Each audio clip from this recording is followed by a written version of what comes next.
Boa noite. Meu amigo, Como é que estamos? Tudo bom? melhor agora. Eu que digo. Bela Ainda camisa. estou, ó, Rapaz, que camisa bonita. ainda estou com a camisa do civilista. Muito obrigado, bela camisa. Ô, meu irmão, que alegria estar com você aqui, viu? Eu que digo, eu estava esperando esse dia aqui já há um bom tempo, porque a gente começou esse projeto, né, de uma forma despretensiosa, mas já estamos aí no nono episódio, se eu não me engano, com grandes pessoas e, assim, claro que o Pablo Stoso tinha que figurar aqui com a gente um dia, né?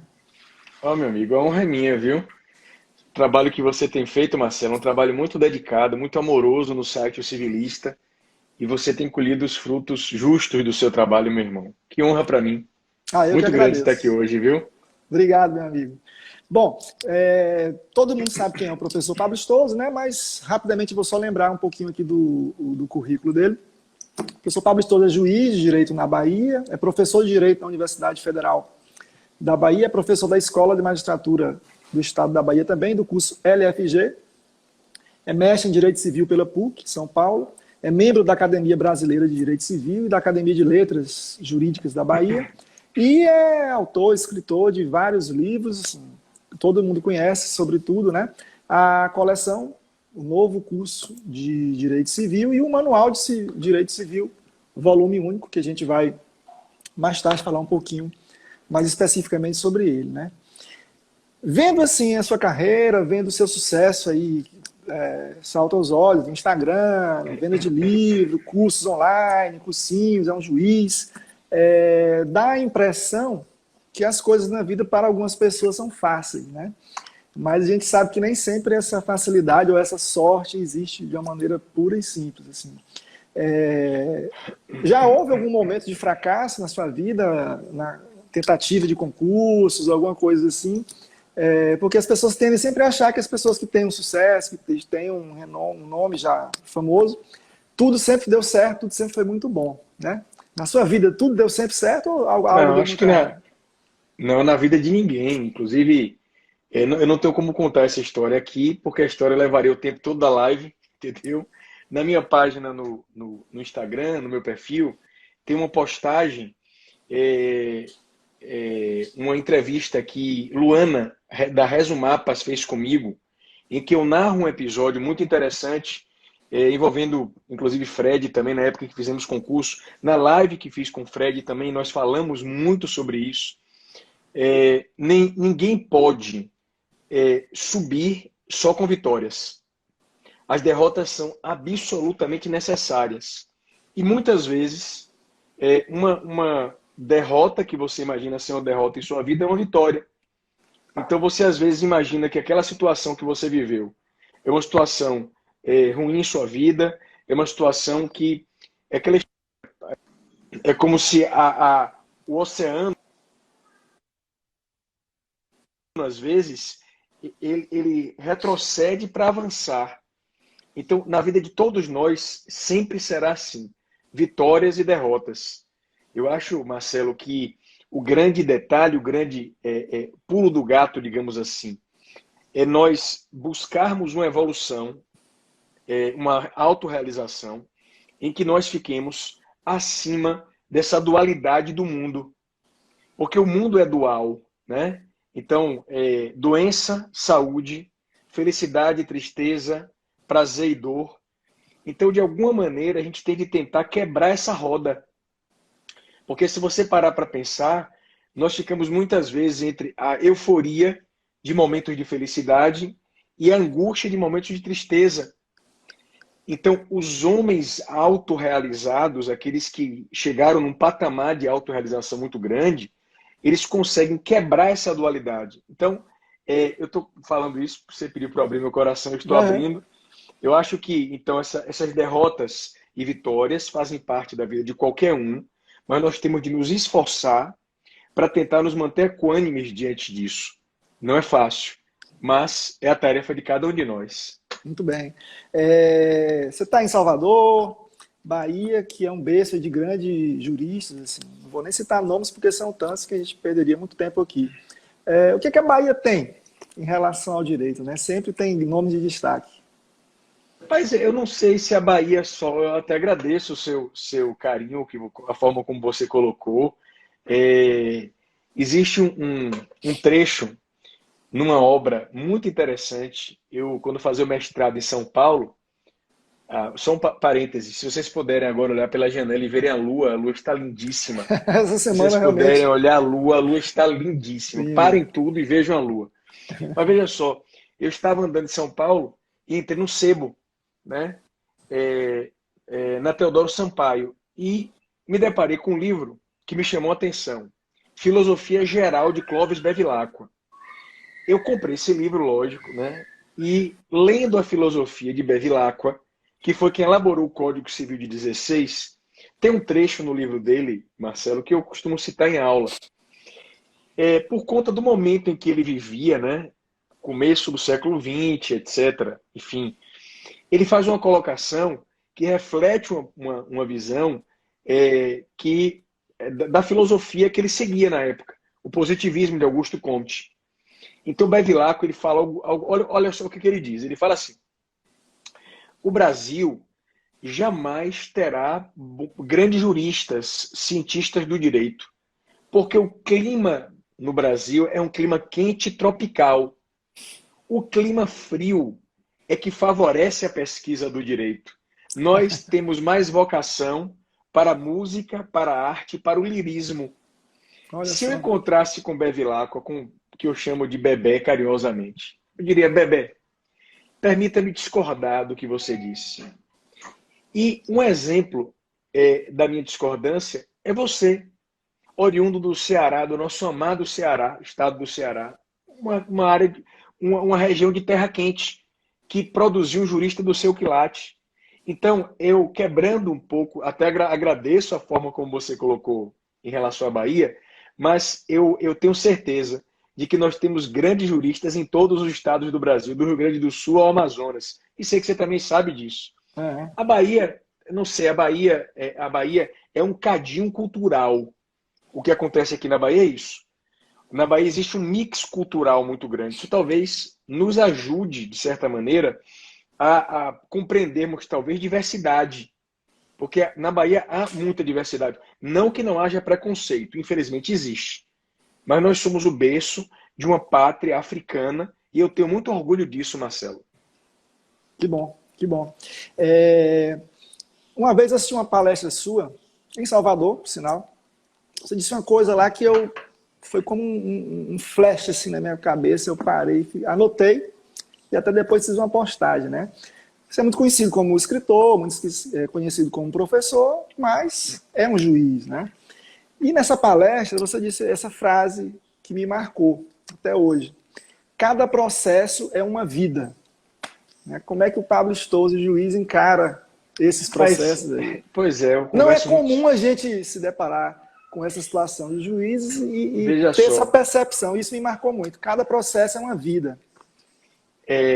a situação assim, né? O judiciário ele passa um momento muito difícil, né? Algo que me marcou muito e que me deixou até meio chocado. Eu dava uma aula na universidade no ano passado, o anterior, enfim, uma turma grande, uns 70 alunos, 80 alunos. Eu perguntei aos alunos quem queria ser juiz. Marcelo, ninguém levantou a mão. Rapaz, isso é preocupante, porque, veja só, a magistratura, assim como a advocacia, o Ministério Público, são pilares do Estado de Direito. Um Estado em que o judiciário esteja enfraquecido, a democracia está enfraquecida. Eu não estou dizendo com isso que você não deva combater os erros que existem, mas é muito importante que a gente tenha essa consciência. Então, o que é que acontece hoje? A parte diz assim: doutor, por favor, julgue logo. Não demore, julgue logo. Aí a mesma parte diz assim: mas o meu processo, eu quero que o senhor leia com toda a calma do mundo.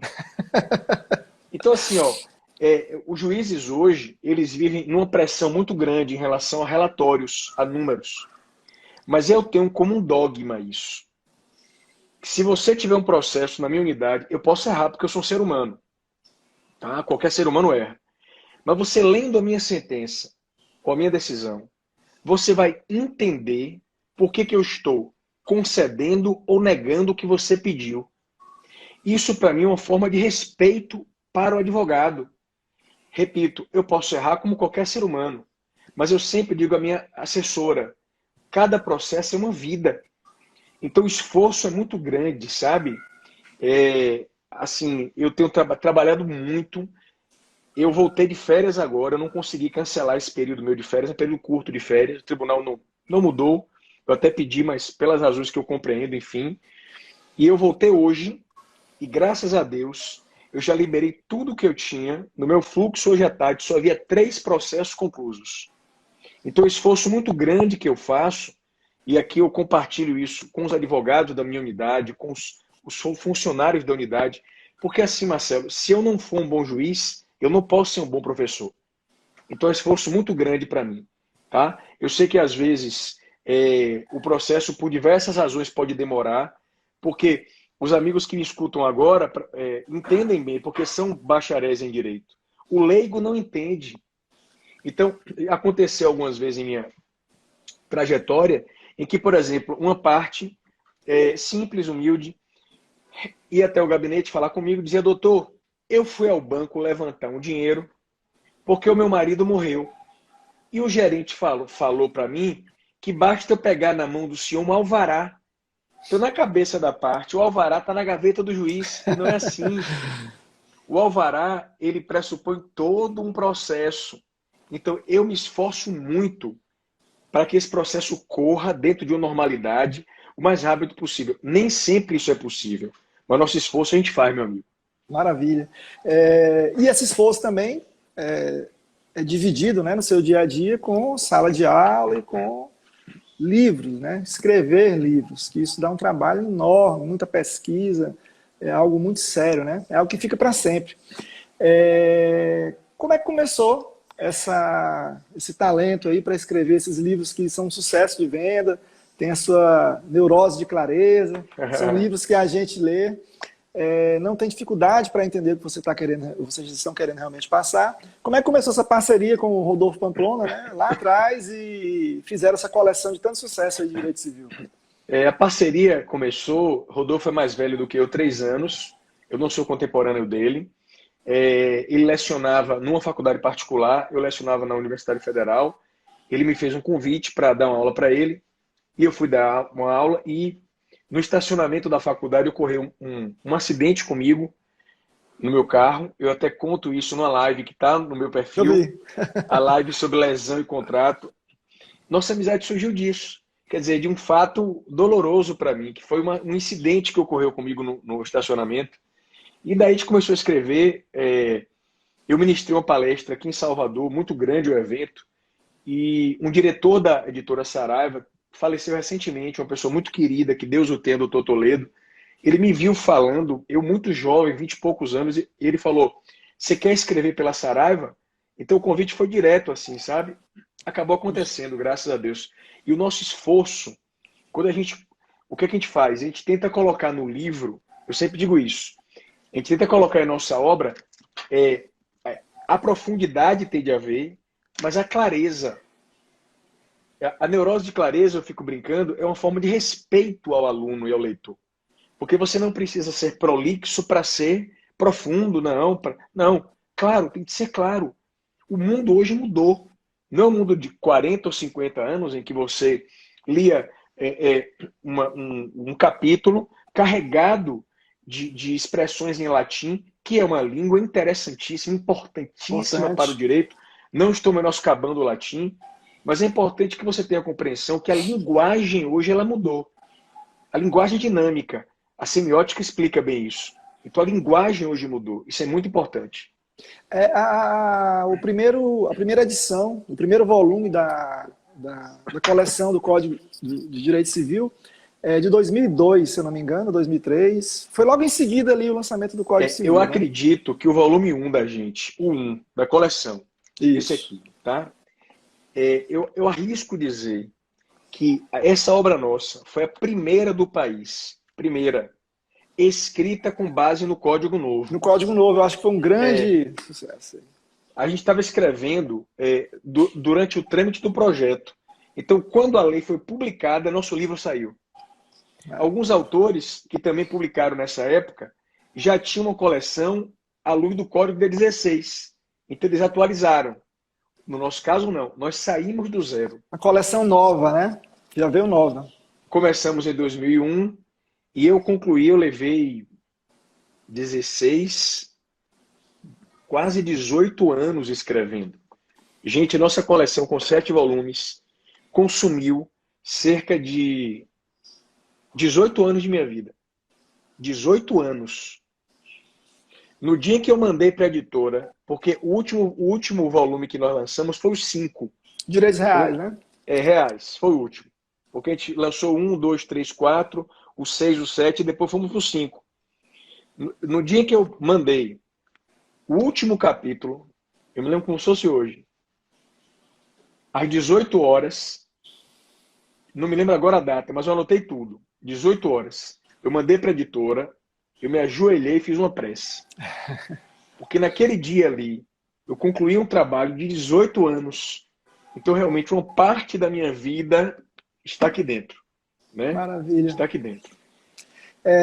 Quando você eu imagino, eu vou parar um dia e dizer, eu vou escrever uma coleção completa de direito civil. Né? Acho que esse horizonte é tão amplo, né? Tão complicado, que às vezes a pessoa até corre logo desse desafio no início. Né? Vocês tinham certeza que iam fazer realmente todos os volumes?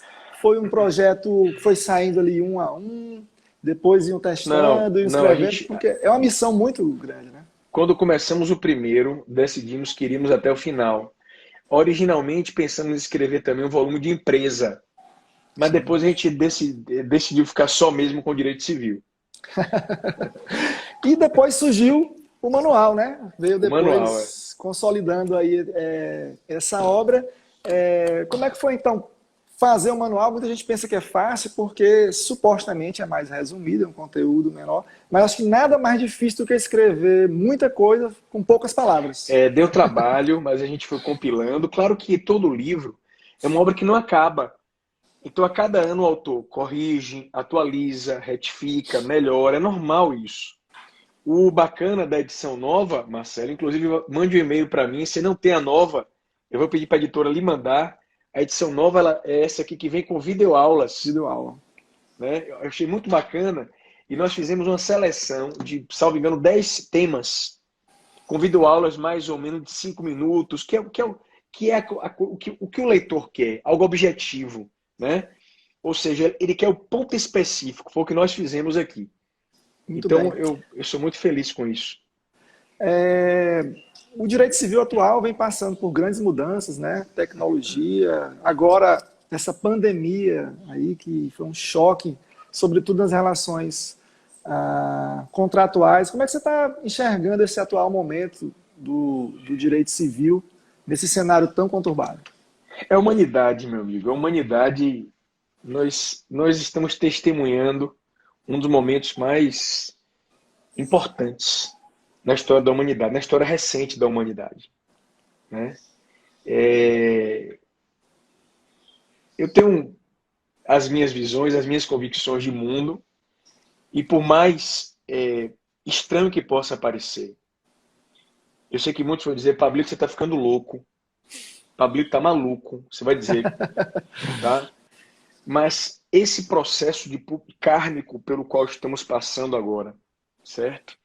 Marca uma evolução nossa. De alguma maneira o próprio planeta reagindo a agressões. Porque o ser humano ocupa o planeta como se não tivesse consequência nenhuma, e tudo tem consequência. O interessante, Marcelo, meus amigos que estão agora ouvindo a live, os que têm filhos ou sobrinhos pequenos, vê se vocês não concordam comigo. No meu tempo, tá? Eu vou botar no tempo de Marcelo, embora eu seja mais velho do que Marcelo. Mas, por exemplo, eu tive na década de 80, 90, eu tive de aprender o que é ecologia. Eu não sabia o que era ecologia, defesa do meio ambiente. Eu fui doutrinado na escola. Minhas filhas pequenas, agora eu me dirijo a quem tem filhos pequenos agora, né? Ou sobrinhos, que sejam. Sobrinhos, a gente ama também, do mesmo, com o coração imenso. Essas crianças de hoje também aprendem isso. Só que a percepção que elas têm, em geral, de defesa do planeta é uma coisa de dentro delas. Elas reagem, minhas filhas reagem quando veem: ô papai, por que a torneira está aberta? O senhor quer acabar a água do mundo? É uma reação isso, sabe? Então assim, ó, cada um de nós tem um dever. Nós todos temos um dever. Tá? Você que me escuta agora, você tem um dever perante a sociedade. Você tem um dever perante sua família. Você tem um dever perante a natureza. Então, o grande problema é que os seres humanos, em grande parte, não estavam cumprindo os seus deveres, o que nós chamamos de Dharma. O Dharma é a lei que sustenta o universo. É cada um fazer o que deve fazer. Então, em algum momento, o planeta reagiria. Eu não... Ah, professor, você acha que é uma conspiração? Não, gente, é causalidade mesmo. É causalidade. Eu confesso a vocês, eu fico doente quando eu vejo uma pessoa num carro tomando uma lata de alguma coisa e jogando pela janela do carro. A minha vontade é parar do lado e dizer: vem cá, meu filho, você está em sua casa para fazer isso? Para jogar? Em sua casa você joga a lata no chão? Você não pode fazer isso com o risco de tomar um tiro, né? Então a gente tem de mudar isso. Talvez esse movimento de sofrimento agora ajude. Vamos aguardar. Eu espero que sim. Qual é o maior desafio para quem está estudando direito nesse momento? Que o mundo está estudando por um Código Civil de 2002, que foi planejado no século passado. É um código ainda com uma visão muito analógica, mas o mundo é digital, os processos são digitais, né? Quem está se formando hoje, qual é o conselho que você dá para alguém que quer fazer concurso, ou que mesmo quer advogar, ou que pensa em ser juiz? Assim, quais são os grandes desafios desse mundo moderno, rápido, ágil, tudo tem que ser para agora, né? O conselho que eu dou é não palavra. Atualize-se, mantenha-se atualizado. Porque o código é estático. O código é estático. Ele não consegue acompanhar a mudança social. Sobretudo numa sociedade como a nossa, em que a velocidade é muito grande, muito grande, muito grande da mudança. Então é muito importante que vocês permaneçam se atualizando. Permaneçam como professor, acompanhando obras atualizadas, webinários, congressos, estudando. Cuidado com as fontes da sua leitura. Porque é importante, no meu tempo, quando eu fazia uma pesquisa, um abraço para Ilma Viana, um abraço, Ilma. Quando eu fazia uma pesquisa, eu ia para uma enciclopédia. Marcelo lembra disso? Enciclopédia Barça, Delta Larousse, britânica. Hoje não. Hoje você vai para o Wikipédia, você tem que ter cuidado na leitura da fonte. A Wikipédia ajuda muito, ajuda demais. Mas o cuidado que você tem de ter é um conselho que eu dou. E um conselho também muito especial: não percam o hábito da leitura. Porque os programas, os seriados, as redes sociais nos roubam o tempo da leitura. Não percam esse hábito. É um conselho que eu dou. Tá? E me permitam só abrir parênteses. Assistam Dark, que é um seriado simplesmente sensacional. Rapaz, a minha esposa está para me matar. Mas não deixe de ler. Dark, assistam. Aqui em casa está uma pressão danada para a gente assistir o Dark, mas ainda não começamos. Mas assim, todo dia me fala: vamos assistir. Não, semana que vem a gente começa. Rapaz, enfim, né? Não vou dar spoiler, porque quem dá spoiler, a minha amizade acaba. Spoiler, para mim, é o fim do mundo. Não pode. A gente até discutiu ano passado se cabia dando moral, né? Em cima de spoiler. Exatamente. Esse livro, né? É um livro que tem ilustrações, tem agora videoaulas, assim. Qual é o grande diferencial Só um parêntese, eu li outro dia, porque eu não vou dar spoiler nenhum, mas em Dark, uma das questões da confusão que existe são as linhas do tempo, né? Quem é pai de quem é mãe de quem. Aí um dia desse eu vi uma mensagem dizendo que o seriado de Chaves já antecipava os mistérios de Dark. Porque seu Barriga era pai de Nhonho e Dona Florinda era tia de Pops, entendeu? Então, Enfim, mas vamos lá. Pergunte aí, meu irmão. Sim, o manual, né? Tem ilustrações, tem quadros, resumos, assim. Como é que ele foi pensado, né? Qual foi o grande Rapaz, diferencial que vocês trouxeram com esse manual? o grande diferencial nosso chama-se a neurose de clareza. O manual ele traz esquemas gráficos, palavras-chave, o manual mais novo, as videoaulas, para facilitar a memorização. Mas eu acho que o ponto mais poderoso dele não é só isso. É a questão de eu sempre tentar escrever como a gente fala. É um esforço da gente. Tentar escrever como a gente fala. Entendeu? A gente tenta, pelo menos, fazer isso. Por falar nisso, o jeito que Ó, você Beth. fala. Um abraço, Beth, para você, minha amiga. Ó. Beth, queria mostrar a capinha. Aí, Elizabeth, um beijo, Elizabeth, para você, minha amiga, viu? Deus te ilumine sempre. falando em linguagem, né, uma coisa que chama atenção é justamente a sua informalidade, as suas brincadeiras, o Bob Esponja. E isso foi uma quebra de paradigma total no mundo jurídico aí, há 10, 20 anos atrás.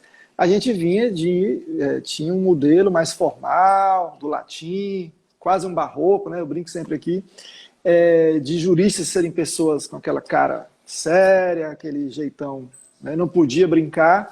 E de repente vem um juiz, um professor, e começa a falar de Bob Esponja, começa a falar de coisas da vida, contar histórias de uma maneira completamente informal e vira um sucesso. Né?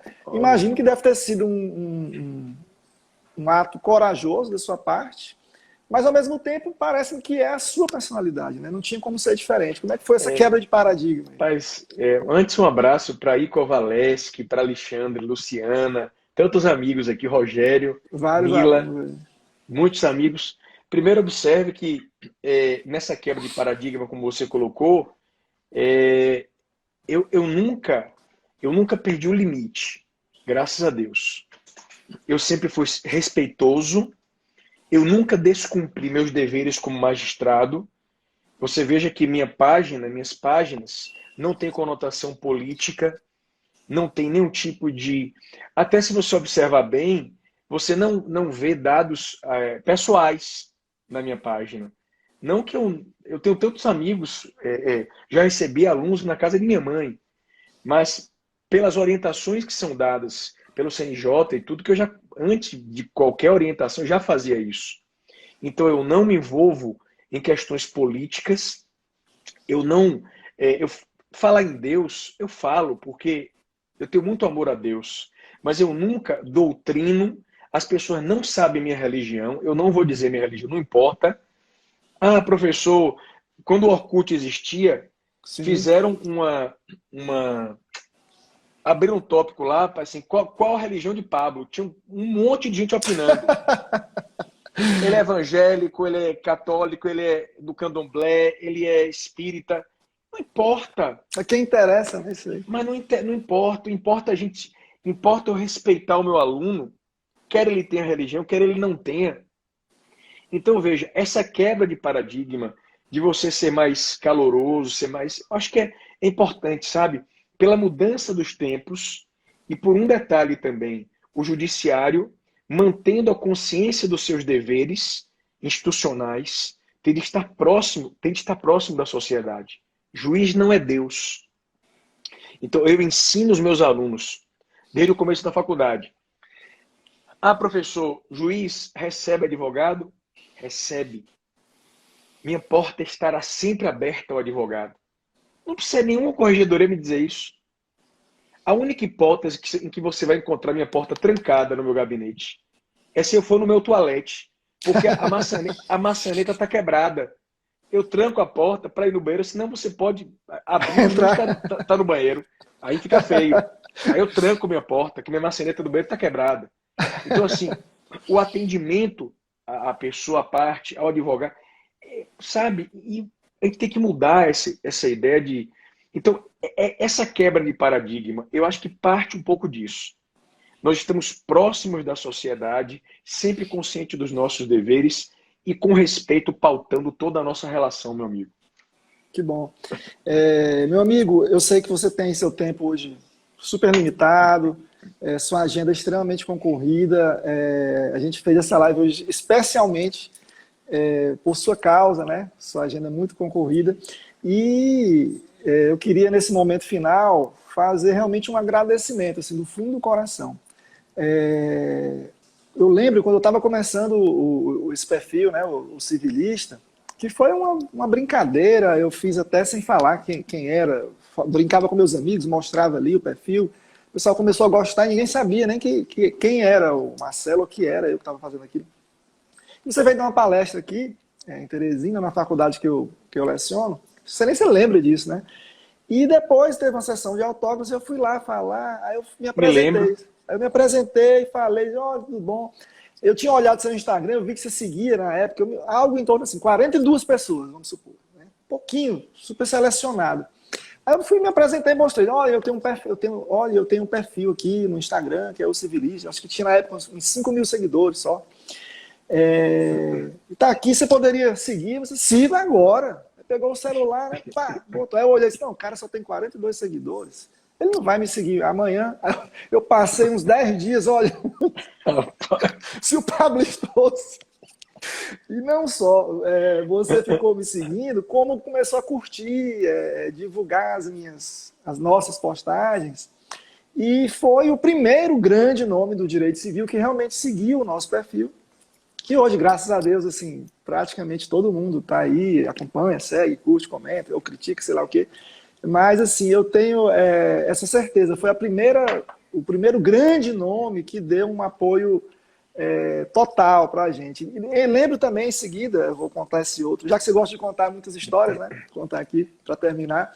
Em Salvador, já em outro congresso que eu fui, no final a gente se encontrou, eu levei alguns marcadores de página, né, desse aqui, e o professor Pablo foi autografar livros, lá tinha uma fila lá de umas 100, 150 pessoas. E ele passou a não autografar os livros. Ele tinha, eu dei para ele vários marcadores desses, as pessoas levavam o livro, ele autografava o marcador de página e colocava dentro do livro. Né? Então, assim, isso é um pequeno ato, né? Mas que mostra justamente quem é a sua pessoa. Um ser humano, uma pessoa extremamente generosa, que abre as portas para os outros, que faz o bem sem, às vezes, se preocupar muito bem a quem, né? É porque é o seu jeito mesmo, esse aí. Então, eu brinquei no início da carreira, do sucesso, da sorte. Nada disso é sorte, né? Tudo isso foi uma construção passo a passo, e o que você tem, o nome que tem, as pessoas sabem, o carinho que você recebe diariamente, eu nem preciso dizer. Mas eu estou fazendo aqui como realmente, publicamente, a gente conversa às vezes no WhatsApp, tem aquela papo mais privado, né?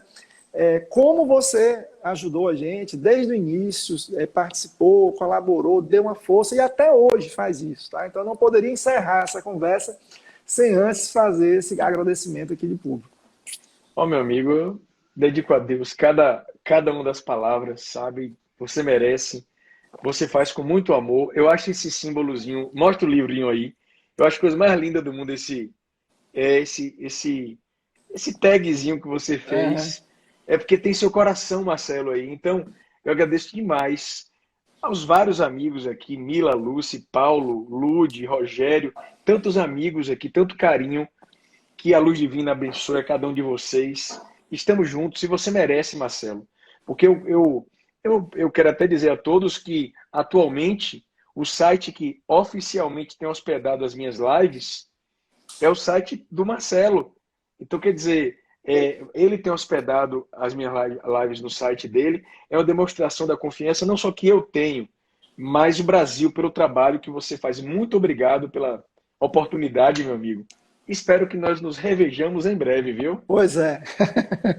Pois olha, eu que agradeço. Eu sei que seu tempo hoje já extrapolamos o seu tempo para hoje, então muito obrigado. A gente continua sempre aqui às suas ordens. Obrigado a todos que estavam aqui com a gente hoje nessa live do Livro Especial, na segunda-feira. E espero realmente que a gente se encontre em breve para um abraço pessoalmente. Pessoal, obrigado. Boa noite Obrigado, e meus até breve. amigos. Olha, assistam Dark, viu? Assistam Dark. Minha esposa é a terceira temporada agora, ela tá de mau humor assistindo. Falei, por que você tá de mau humor? Ah, porque eu não sei. E minha esposa, ela é boa para filme, sabe? ela tem a visão crítica e tudo. É porque realmente tem que ter paciência ali. Mas, sabe, eu me pegava, Marcelo, parando para tentar entender o que estava acontecendo naquele seriado. Então, realmente, aí uma aluna pediu, professor, eu comecei a assistir porque o senhor sugeriu, só que eu não estou entendendo nada. Aí eu respondi, se você não está entendendo nada no seriado Dark, é porque você começou a entender. Persista. Muito bom. Pois um Um abraço. abraço, meus Boa amigos. noite. Fiquem Muito com Deus. obrigado. Tchau, tchau.